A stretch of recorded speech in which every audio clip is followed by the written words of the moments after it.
तर सोलापूर शहरामध्ये झालेल्या मुसळधार पावसामुळे सोलापूर धुळे हा राष्ट्रीय महामार्ग सुद्धा पाण्याखाली गेलाय। सोलापूर शहरामध्ये झालेल्या मुसळधार पावसामुळे सोलापूर धुळे या महामार्गाची अवस्था आपण बघतोय। वाहतूक पोलिसांकडून वाहतूक आता सुरळीत करण्यासाठी अतोनात प्रयत्न केले जात आहेत, मात्र या ठिकाणी पाणी आल्यामुळे सध्या तरी हा महामार्ग ठप्प झालाय।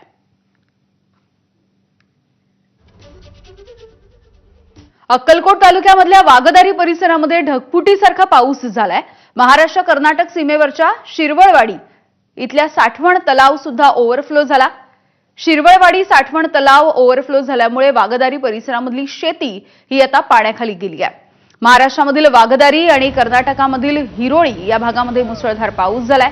हा तलाव ओव्हरफ्लो झाला, पाणी सगळं बाहेर आलं आणि या शेतीला मोठा फटका बसलाय।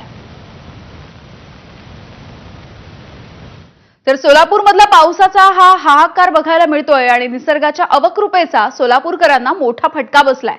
वज्रेश्वर नगर भागामध्ये वाहनांचं प्रचंड नुकसान झालं। पाणी शिरल्यामुळे अनेक गाड्या, दुचाकी या पाण्याखाली गेलेल्या आहेत। वज्रेश्वर नगर परिसरामधली नेमकी स्थिती आमचे प्रतिनिधी आफताब शेख आपल्याला सांगतात, बघूयात। सध्या अक्कलकोट रोड परिसरातली वज्रेश्वर नगर या परिसरात आहे।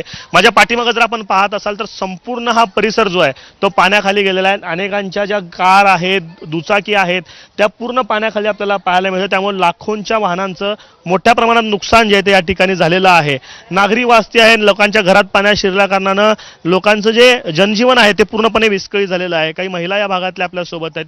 तर काय आता घराची परिस्थिती, घरात जाता येते का? घरात जाता येत नाही ना, चहा करता येत नाही ना, प्यायचं पाणी समजा पाणी घरामध्ये गेलेलं आहे।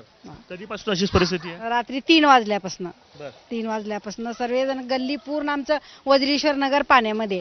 घरातून बाहेर पडण्यासारखं पण नाही आणि सगळ्यांच्या घरात अख्खं पाणी भरून गॅस टाक्या, हंडे सगळेच भरलेले आहेत। बाहेर येऊ शकत नाही तर कामावरचा प्रश्नच नाही, आम्हाला करून खायला पण काही नाही। आजच्या दिवसाचा रोजगार बुडालेलाच आहे, परत घरातून नुकसान तर वेगळं, काहीच करता येत नाही। ते बघितलं तरी पण आपण उभारू पण शकत नाही, गुडघे एवढं पाणी आहे घरात पण। दैनंदिन काम करण्यासाठी जेव्हा लोक सकाळी बाहेर पडतात त्यावेळेस घरातून बाहेर निघाल्यानंतर पाणी घरासमोर असल्या कारणाने त्यांना घरातून बाहेर पडता आलेलं नाही आहे। लाखोंचं नुकसान जे आहे त्या नागरिकांचं सोलापूर शहरात आपल्याला पाहायला मिळत आहे। कॅमेरा पर्सन अयुब कागदीसह आफताब शेख, एबीपी माझा, सोलापूर।